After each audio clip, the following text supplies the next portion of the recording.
This park is a patchwork. Unlike most other parts of the Adelaide Parklands, it's not wholly managed by the City Council. Park 11 has been repeatedly chopped up over the years, with various parts yielded to other agencies, most notably the zoo and medical facilities. We'll examine each part in turn.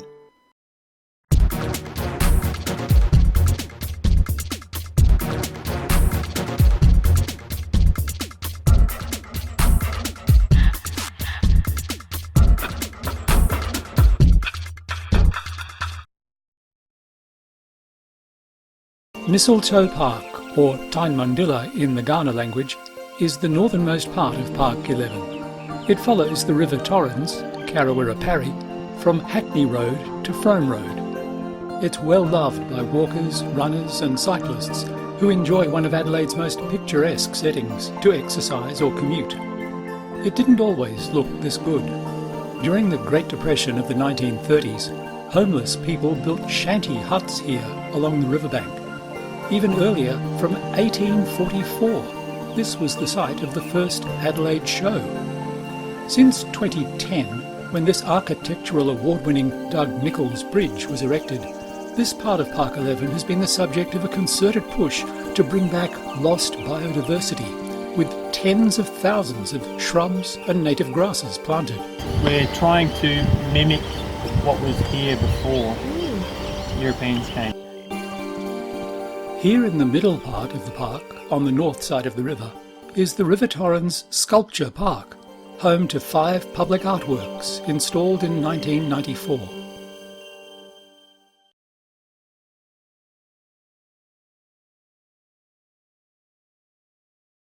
Adelaide Zoo occupies 8 hectares of Park 11. It's run by the Royal Zoological Society, trading as Zoos SA, a registered not-for-profit conservation charity. Opened in 1883, Adelaide Zoo was modelled on major European zoos of the 1800s, especially Regent's Park Zoo in London. It's Australia's second oldest zoo and Adelaide's most popular pay-to-enter tourist attraction. Around 450,000 people come through the gates of Adelaide Zoo each year.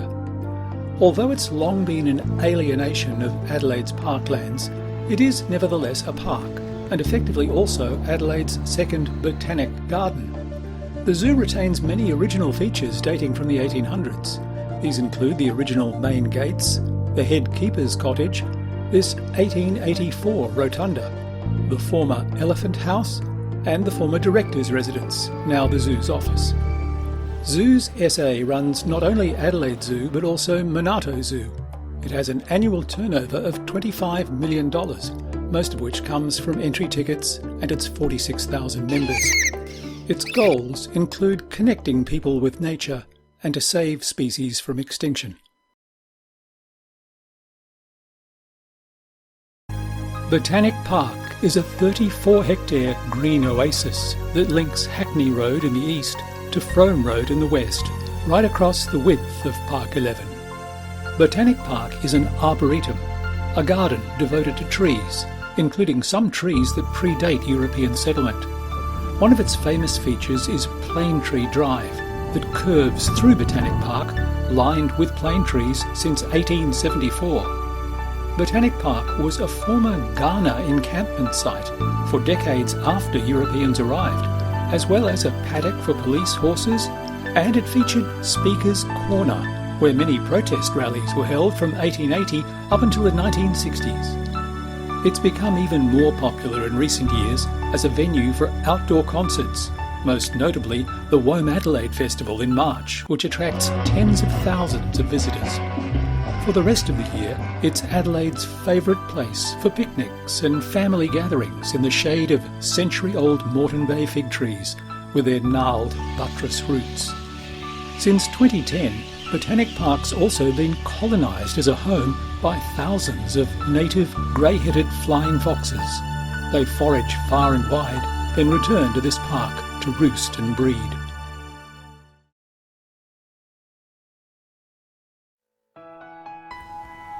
The Adelaide Botanic Garden covers 51 hectares of Park 11, stretching between Hackney Road and the old Royal Adelaide Hospital site.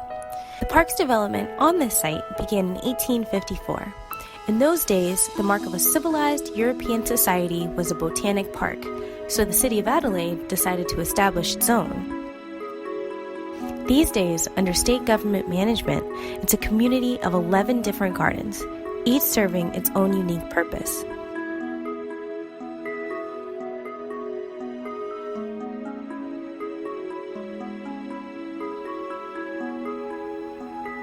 The Adelaide Botanic Garden is an ideal site for a picnic or simply walking around exploring and learning about plants from all over the world.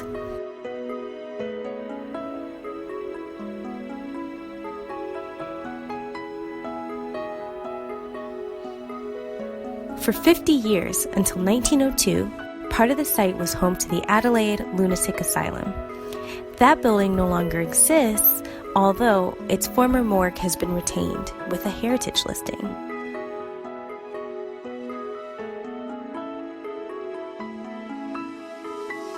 Today, the Botanic Garden is home to quirky outdoor establishments such as the Little Sprouts Kitchen on the eastern edge of the park, and is also home to all of the little creatures that live there.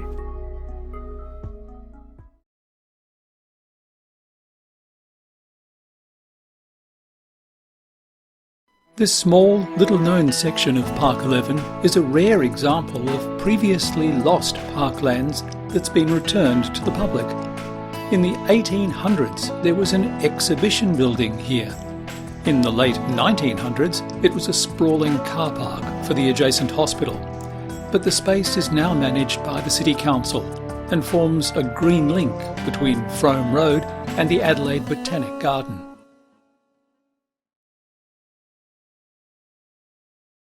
The new Botanic High School was built in 2018 over a section of Park 11 that is in the control of the Education Department. This former UniSA building had been previously earmarked for demolition, and there had been hopes that parklands might have been restored on this site. Rather than demolition, the existing building was effectively doubled in size. There are fears that the new high school will inevitably require the alienation of more parklands to accommodate school car parking and other ancillary uses.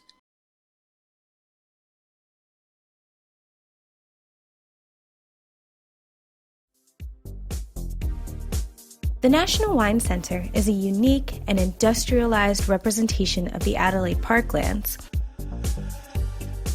Adjacent to the lush Botanic Garden, the Wine Centre alienated this part of Park 11 when it was opened in 2001 and has since become an architectural staple in the city.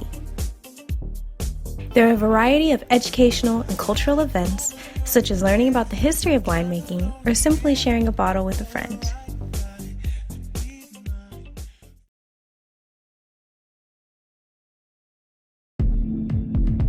The Royal Adelaide Hospital was opened on this site in Park 11 back in 1856. Over decades, many buildings for related medical purposes were built around the Royal Adelaide Hospital, taking more and more parklands, including some land taken in 1950 from the adjacent Botanic Garden. In September 2017, a replacement new RAH was opened.